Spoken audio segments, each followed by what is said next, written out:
Wrestlers are human beings. That could be breaking news. Back in the day, they also traveled twice as much as they do now, and that can be a difficult combination. You're tired, you're in another airport, then a fan comes and tells you you're an idiot.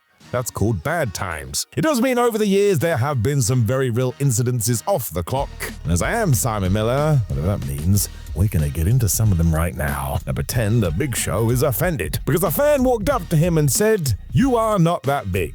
I suppose that means he only called him the Show too. It's also a silly thing to say because go and look at Paul White next to other wrestlers. While wrestling does love to exaggerate, he is quite clearly a giant. The man is a mountain. Early on during his WWE run though, there were reports after a show at the Nassau Coliseum in New York. The Big Show was at the hotel bar when, a fan walked up and started running him down rudely. Of course it was rude, why can't people just be nice? One such remark was that he wasn't a large human, and look, the Big Show tried to calm him down. Everybody has said that when this dude smacked Paul right in the chest. I mean, no, just no. Somewhat understandably, the Big Show then whacked him one and proved this sentiment wrong. He is of such size, he broke this dude's jaw. Whoops. Even during a short court appearance, the Big Show was able to prove that he acted in self-defense, so don't do this, let alone to somebody you're winding up just because you recognize them from TV. They are allowed to just sit down and be ignored. Number 9, Andre flips a car. So it's another story about a mammoth human, and do not forget, when the Giant did debut in WCW, he was pitched as Andre's son. Don't want to ruin your day, but he was not. The 8th wonder of the world was famous for his drinking stories, though, apparently being able to down dozens of cans of beer without even blinking. Even he had his limits, however, according to former Intercontinental Champion Jacques Rougeau. He was speaking to Sportskeeda about a time when 4 men approached Andre in a bar, and they wanted to fight him. Think how wasted you gotta be. It sounds like Mr. Giant was quite calm to begin with when one of the dudes slapped him. Man, how are we here again? Jacques may have exaggerated, but he does claim Andre was sat down at the time, and when he stood up, these would-be attackers panicked and ran off. If that is true, what the flub is wrong with people? You can't tell this wall of a human is huge? More fool you. All 4 of these guys bundled into their car, and as the tale goes, Andre caught up to them and flipped their vehicle as they sat inside. Sounds slightly over the top to me, but it's also really cool, so let's just believe it.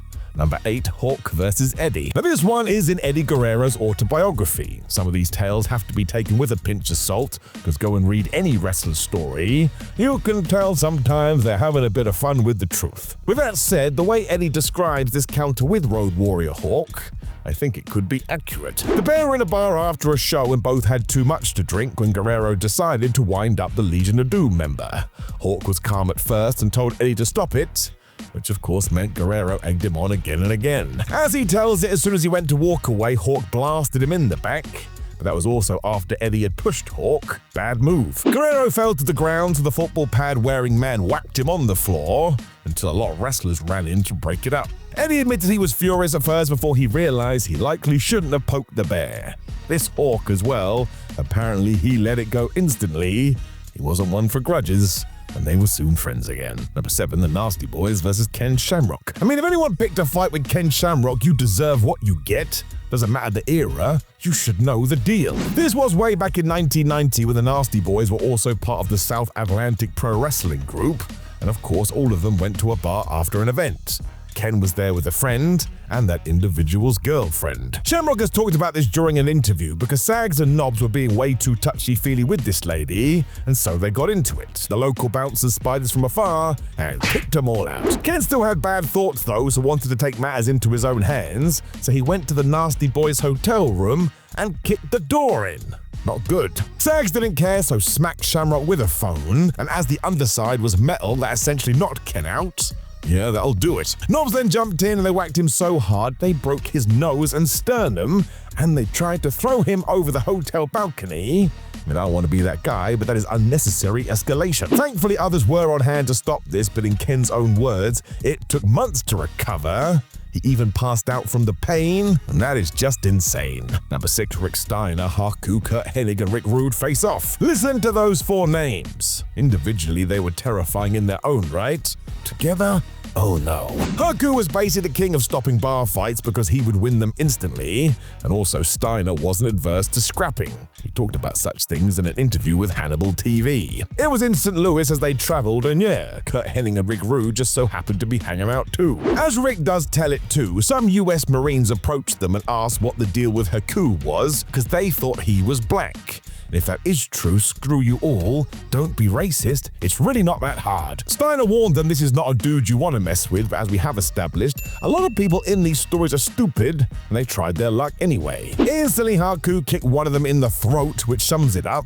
Before it got worse, Roode and Kurt were involved. They destroyed these guys. The best part of the story is Rick Steiner making it clear Roode took out 2 guys at once. So go and read more about his demeanor. I totally believe it. He did not suffer anyone. He was always ready to shut somebody down. Number 5, Terry Funk bites butt. And yes, butt was my intended word, not back, which is how the usual saying goes. Terry Funk bit somebody's ass. He is another guy you shouldn't mess with because watch his matches. That is one tough SOB, and of course he didn't mind a bar fight.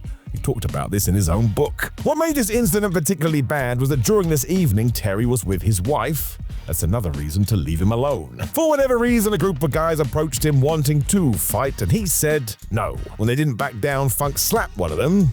I mean, why not? There was a pause for a second when one of this posse grabbed a table to hit Terry in the face. There's no two ways about it, he must have been a wrestling fan. As the scuffle got bad, Funk somehow ripped this guy's pants too, and because he was enraged, he decided to bite his ass. Yep, took a chunk out of his rectum. I assume this is true because Terry Funk talks about it so openly. He even got charged and fined $750. So there really was only one hardcore legend, because that is a hell of a story. Number 4, Batista versus the Kickboxers. No, this was not a cartoon. It was real life. Wrestling was different in 2005 in the sense people still liked going up to wrestlers and telling them what they did was fake. Often came from quote-unquote real fighters too. I don't get why anybody cares. So during a UK tour and in Birmingham of all places, the WWE group went to a bar when, 20 kickboxers recognized them and thought, why not be assholes? Former WWE referee Mike Chioda shared this during an interview because he saw another 20 sports entertainers face off with this lot, meaning we had a 40-person brawl. This could be another one we should take with a pinch of salt. Dave Batista was leading the charge, and even though John Laurinaitis tried to calm it down, they continued to slug it out until the wrestlers had won. I mean, okay, maybe. To be fair, Bruce Pritchard on his podcast said this was accurate and that Big Dave manhandled a world champion called Cash Gill. Now, I like the animal, he's an all-timer and an underrated legend, but go and read about the Booker T fight. I think there may be a little bit more to this one. Number 3, Brock Lesnar puts a dude to sleep. So this is likely true. Brock Lesnar was a former UFC champion, and he spoke about this openly during an ESPN interview. It was at another bar, and after he had ordered some drinks, a different patron grabbed them thinking it was theirs. Brock told them he was mistaken, but whoever this was explained to Lesnar that he was wrong and he should buzz off. Ah dear. Brock still tried to intervene when that guy whacked him with a bottle.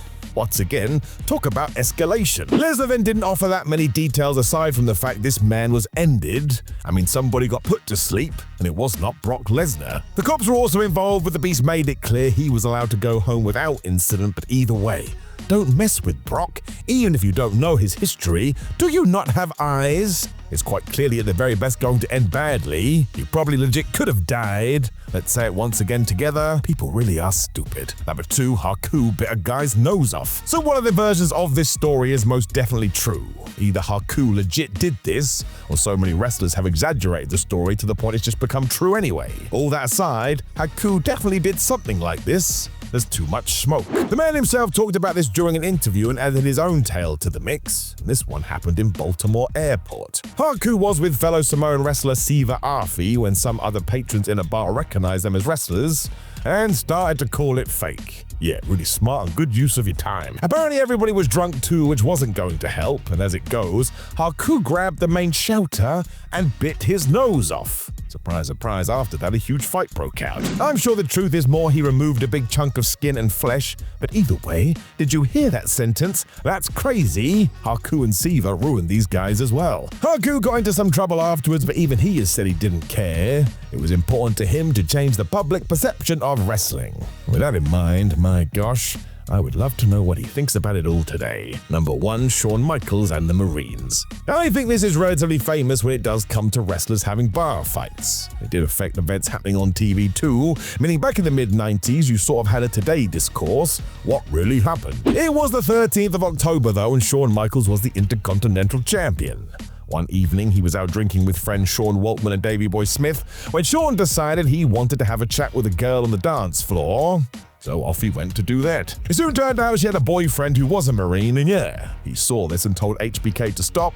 Michaels ignored that. He continued on anyway. Nuts. The situation exploded, bouncers got involved as Shawn was apparently put back in his car because he was a little worse for wear. Unfortunately, before they could pull away, the Marines were back and they punched Michaels in the face a lot, and they also used the door to wreck his skull. Sheesh. Jim Cornette once weighed in and said Waltman was already passed out so he couldn't help, whereas Davey Boy was so big he was sort of stuck in the back seat. Eventually he did get free and helped, but by then Shawn Michaels had already been decked. Shawn spoke about this recently on Logan Paul's podcast and says he can't remember any of it, aside from being super wasted and then waking up in the hospital, and I've analyzed this. That is not a good evening. Know of any other crazy stories that wrestlers have told from the road? Make sure you let us know in the comments below before you like the video, share the video, and please do subscribe. You can also click the video on the screen to get even more information in your brain about pro wrestling, but otherwise, my dudes, you take care, and I will talk to you again soon.